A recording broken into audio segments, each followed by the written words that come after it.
Silent Hill 2 is a game that's very special to me for a multitude of reasons. In a lot of ways, it's like returning home just because of the fact that this game has served as such an influential touchstone in my life for so many of the things that I love, as well as so many of the things that I've made. I was 15 years old when I played Silent Hill 2 for the first time, and I became super interested in the symbolism behind certain things, such as the enemies, and I became interested in hearing others' interpretations of the various endings and their thoughts on different things in the game. Because I think this game is really complex. I think it's complex and complicated in the best way possible. And the complexity of this game made me realize just how dense a piece of art could be, and so that got me interested in analysis, and that turned me onto video essays. I think it's fair to say that it's responsible, at least in some part, for the different videos and essays that I've put up on this channel, but I think it's also in many ways responsible for my interest in creative writing and storytelling in general. And so when I say that playing Silent Hill 2 is like returning home, I mean that it feels like something that holds deep meaning to myself, not to mention all the other people who love it. And so this is why I love Silent Hill 2.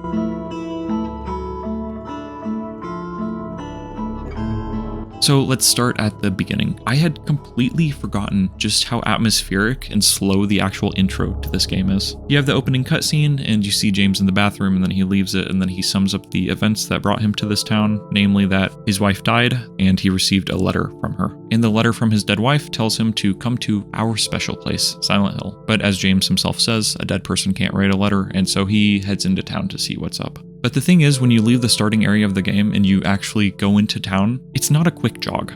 This isn't something where you just press up on the D-pad and move forward. Getting into the actual town itself takes several minutes, and it's hard for me to think of another game that does something similar to this, where it just is all about setting up the atmosphere, and it doesn't show off any enemies, there's no combat, and again, all you're doing for the first part of the game is you're just running, and the entire time you just feel this sense of dread. There's some absolutely masterful sound work done in this game. So as you're jogging into town, you just hear all these creepy sounds, you hear these strange beasts that seem to be crawling through trees that aren't actually there, and so I really think that a sense of uncertainty is built up within the player through the focus on this atmosphere and through its subtlety. And that's something that I'll be saying throughout this video, that Silent Hill 2 is very subtle. It's typically not very in your face, it is much less gory than some of the other Silent Hill games, and it just feels very quiet and small, even though it is such an important, integral part of my DNA at this point that I would never be able to forget a lot about it. Because of the heaviness and weight of its atmosphere, it is still able to create a sense of dread and even experienced players like myself.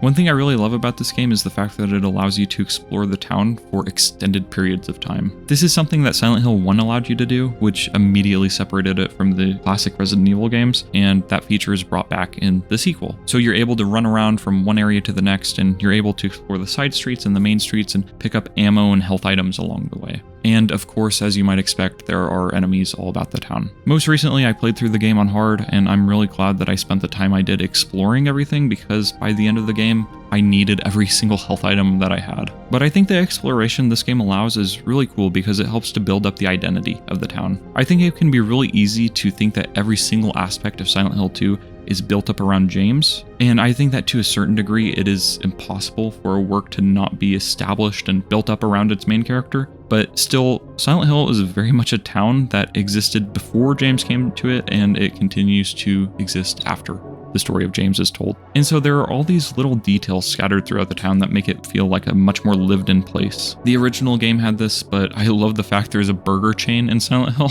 It just feels so silly to me, especially when you're running around the town and in complete darkness, mannequin legs try to attack you while you're in front of the burger chain. I don't know, it's just very silly and I love it. And it's like, yeah, why the frick wouldn't there be a burger chain in Silent Hill? It takes place in America, so like obviously there's going to be fast food, and obviously Pyramid Head is going to want a burger sometimes, and that's okay. But it's well established throughout the series that Silent Hill is a very nice little quaint resort town, so it's like that's why people are coming to Silent Hill in the first place. They don't think of the scary cults and monsters, they think of, oh yeah, let's go vacation at the lake. Let's go vacation at the Toluca Lake. And one cool thing about this game is that it tells you a lot about the history of the town. And you learn that in the lake there are a bunch of dead people. And I love small little details like this because of the fact that it turns seemingly innocuous things into something darker and scarier. And I think that the contrast between the way that something appears and then what it actually is on the inside helps to reinforce some of the themes of the game, and it helps to prepare you for some of the twists of the game. And I really like the way that they handle the history of the town in this game. Like the best horror works often do, I feel like as you learn more about the town in this game, none of your questions are really answered. It seems like by the end of the game, you just have as many questions, if not more, than when you first entered the town. I know that later comics and games have tried to build up the town and its history more and have tried to explain why the town has magical powers in the first place, but I honestly kind of hate that. I think that trying to explain too much just causes the game series to feel more silly than anything else. When this game tackles the history of the town, it is interested only in the history so far as it reinforces the story that the game is trying to tell.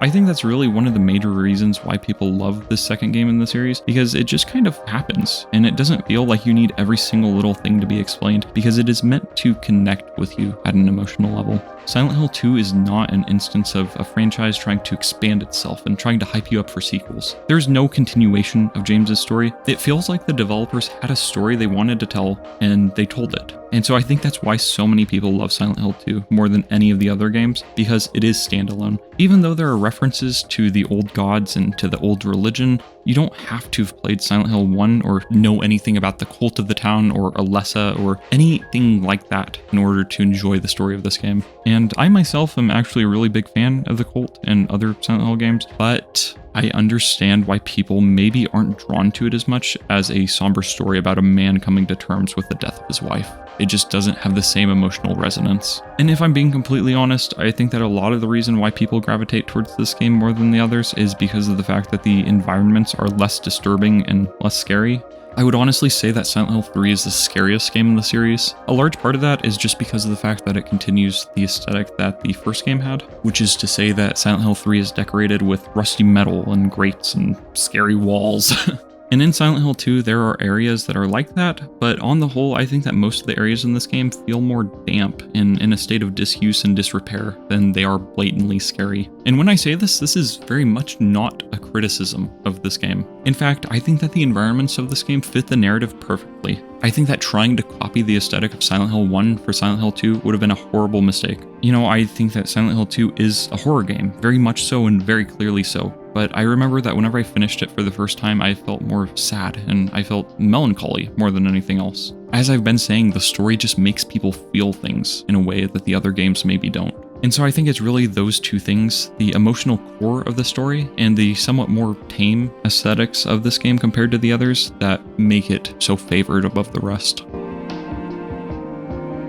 One of my favorite things about this game is the way that it handles its side characters. Angela and Eddie are two characters that both affect and influence James in different ways, but really they are on their own quests in this town. And like James, they seem to be atoning for their own sins. And I think their stories serve as distorted reflections of James's own story and background. Eddie is a character that kills seemingly out of a need to feel powerful and to get revenge, and he takes pleasure in it. And Angela is a character that kills out of revenge, but I think that there is an element of self-defense to her crime as well, which in my eyes makes it completely justifiable. So it has always felt to me like Angela is on one end of the scale for killers, if such a thing exists, whereas Eddie is on the complete opposite side, the more malicious side. And then you have Walter Sullivan, who is a guy who murdered 21 people and has connections to the cult of the town, and he ends up showing up later as the antagonist of Silent Hill 4, The Room, and I'd say he sits even further down the scale than Eddie, just someone who's completely off the rails. And I think that after having played Silent Hill 4 and having that knowledge about Walter Sullivan somewhat recontextualizes Silent Hill 2 just because of the fact that you have a full understanding of that character. It's nothing new to use side characters to help build up the main character and to explore their traits and their values and what they actually care about, but I think that there's something special about the way that this game does it just because of the fact that it feels like there's no fat to trim. It feels like every line and interaction that the characters have is meaningful in some way. Even the initial interaction with Eddie where he's vomiting in the toilet, and then later on where he's eating a pizza in the bowling alley, are special and needed, I think. And I think these scenes are special and needed because of the fact that they help you to understand that a person can seem completely normal and fine, only for it to be revealed that they have actually committed monstrous acts. And I think that having that in mind can help the player to understand James just a little bit more. This is a game that's very interested in right and wrong, and I don't think that there's a single character in here who deserves the challenges that they were given. Angela didn't deserve to have been abused by her family. Eddie didn't deserve to be bullied. Laura didn't deserve to be sick. Mary didn't deserve to be sick. Maria didn't deserve to be created by the town as only a tool designed to assist in James's punishment. And James himself didn't deserve to be put in the position he was in, of having a wife who was sick and wanted to die, because it was either he kept her alive and had to pay for her medical expenses and had to deal with the burden of having to care for her, not to mention the obvious struggle of having to see his beloved get more and more sick and seeing her suffer, or he could choose to end the situation, but to be overcome with the guilt and the pain of doing so, which is the path that he chose. None of the characters deserve to be in any of the situations that they are actually in. And so I love the game for that. I love this game for asking those difficult questions that need to be asked and for getting to the core of situations that are dark and scary. As the saying goes, life isn't fair. And I think that having a work like this that acknowledges that cruel and difficult truth feels so much more meaningful and special to me than something that doesn't want to look it in the eye. And I think that something that helps to reinforce that idea is that all of the characters in this game are young. According to the wiki, Angela is 19, Eddie is 23, Mary is 25 and so is Maria, and James is 29. I honestly think it's special that all of the characters are young and below 30 because it reinforces that theme that life isn't fair and bad things happen to people, good people even, who don't deserve that. I think it's really important that all of the characters are young just because of the fact that they didn't have time to live. I think that the game would feel very different if James were 40 as opposed to 29. If he were actually 40, then at that point he would have had time to love his wife. He would have had time to spend with her and time to experience life together. If he were 40, then he may have been able to attain a career. He may have been able to attain status. He would have had very different life experiences, and he would likely have a different view of his wife getting sick and becoming ill. And I think that the ages of the characters is so meaningful when you remember that they are in these horrible situations and they just didn't even know what life was like before them. They didn't have time to properly live. And I love how James and Mary's relationship is built up throughout the game without the need to have any kind of flashbacks showing what their relationship was like. The game developers don't need to spend any huge amount of time showing the two of them together before they got sick or before James came to the town. You actually find out a lot about them through reading letters and through reading item descriptions and through talking to Laura and that sort of thing. And I think that my core takeaway from reflecting upon James and Mary's relationship is that neither one of them deserved this. And this is an impossible situation to be in where you are dying or a loved one is dying and you don't know what exactly to do. One of my favorite scenes in the game is actually when you hear a conversation of Mary and James talking whenever Mary is very sick and ill. What do you want, James? I brought you some flowers. Flowers? I don't want any damn flowers. Just go home already. And at first she screams at him and she tells him to leave her alone and to go away. Are you still here? I told you to go. Are you deaf? But then as the conversation continues, you realize that Mary doesn't hate James. She's being mean to him and she's being hurtful and unkind because she's in pain and she's scared and she loves him and she doesn't know what is happening.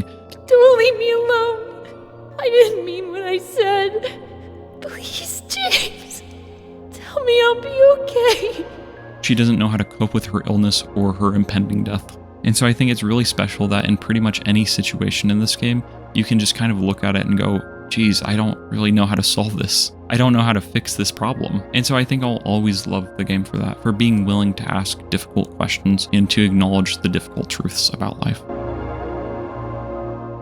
One thing that has always separated Silent Hill from Resident Evil is its emphasis on surrealism. These games are much weirder than the Resident Evil games, and they always have been, and hopefully always will be. I love the fact that so many of the roads in this game are blocked off by these giant, massive walls that are parked in the middle of the road. They just feel completely imposing and feel really imprisoning, and like in Silent Hill 1, some of the roads are just straight up broken off. They just seem to end and to go into nothingness. And one of my favorite sections of the game is actually the Silent Hill Historical Society, because it's this piece of crap history museum that leads into a prison, which leads into a labyrinth. And at no point is the rest of the game as crazy and surreal as this section is. Repeatedly, James is forced to jump into these massive holes, going deeper and deeper into the earth without any real end in sight. You just keep on descending further and further and further in.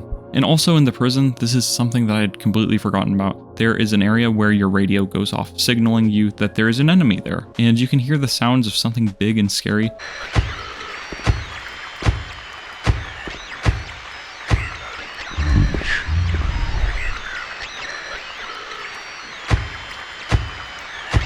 but you don't actually see anything or fight anything there. And I found that to be such a cruel and interesting concept, just the fact that the tools designed to help you are now going haywire. And in the section just past the prison in the labyrinth, your flashlight burns out. And so you're stuck in this small tiny room. And so you pop a new battery into your flashlight, and when you turn it on, all of a sudden there are just all these disgusting bugs all over the walls and all over the floor and ceiling, and they're hurting James. One of my favorite things about this game also is the creativity with how it handles the map, because the map is such an integral part to any survival horror game. And so there are a couple really cool instances where it's used in kind of special and unexpected ways. One of my favorite examples of this is when two apartment buildings are basically pushed together. Whenever James finds the maps for both of them, then he just folds them and sticks them together, and I think that's really awesome. And then I also love the labyrinth, because James himself has to draw this map, because it's this crazy maze, and so there isn't an actual legit map for it, and so James has to make one, and it's just very cool. And I really love it when Silent Hill and just horror works in general lean into those weird surrealistic aspects of themselves. Another instance of this is when James defeats the first boss of the game, and he's trapped in this room that Laura stuck him in. So he defeats the boss, and then all of a sudden there's just this very strange cutscene that is not ever explained. In it, the camera faces up towards the ceiling, giving you the impression that you're being wheeled out on a gurney. And then all of a sudden it ends, and James is just in the blocked off courtyard of the hospital. And I don't know if I ever picked up on it till this playthrough, but it's just such a strange transition because there isn't a clear explanation for what happened. But as I was saying earlier, Silent Hill 2 is a game that resonates with you on an emotional level. And I think that is why surrealism works, is because it doesn't make logical sense, sure, but it makes emotional sense.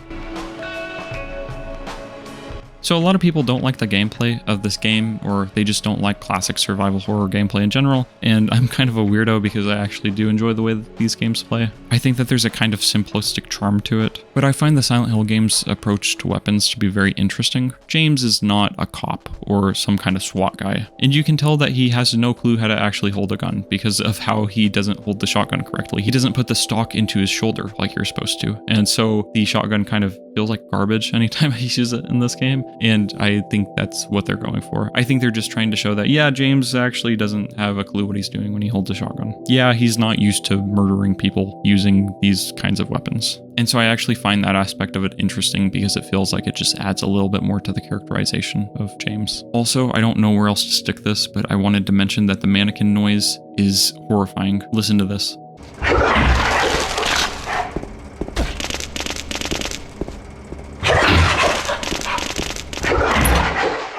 Why does a pair of mannequin legs sound like a horrible monster, like a lion roaring? I don't know, but it's actually one of the scariest things in the game. And one last thing, I wanted to talk about the endings of this game. I actually love all the endings for this game. Most games with multiple endings typically have a good ending or a bad ending, but Silent Hill 2 is way more complex than that because it is a complicated game overall. Now, there are 4 quote-unquote real endings and 2 joke endings, but in our hearts, I think we all know that the dog ending is the only true and canon ending. And I think that all 4 of the main endings are super interesting, and any one of them could have been chosen as the default main ending of the game, and it would have been satisfying. I think it's just kind of up to you which ending you think is the best. And I love the way you get the different endings too, because it's so complicated. Your ending is determined by how healthy James is throughout the game. It's determined by how often you view certain items in your inventory. It's determined by how you treat the character of Maria. And it really does feel like there was just a lot of thought and effort that went into making the endings make sense. So Silent Hill 2 has had a huge effect on my life. It showed me just how meaningful and thoughtful horror could be, and I think that in some ways it helped me to feel more comfortable in my own skin. I made a video about how I find horror to be comforting, and I don't know if I would feel the exact same way that I do now if I hadn't played this game when I was 15 years old. I'm not even sure how I would be different as a person if I hadn't played it. I think that Silent Hill 2 is probably the best horror game ever made, and I think it is such an affecting game as well. I think it's worth remembering that this game was not received well whenever it first dropped, because people were like, hey, what happened to the cult of the first game? And it took time, it took years for this game to actually become as appreciated as it is now. And so I'm glad that it has the status that it does now. And I'm glad that it has come to mean so much to so many people, myself included. So in conclusion, I love Silent Hill 2. Thank you for watching this. I will link a playlist of all my other Silent Hill related videos and one with all my horror focused videos just in general. So feel free to check those out if you're interested. Thank you and have a wonderful night. A heavenly night, some might say a heaven's night. Thank you. Goodbye.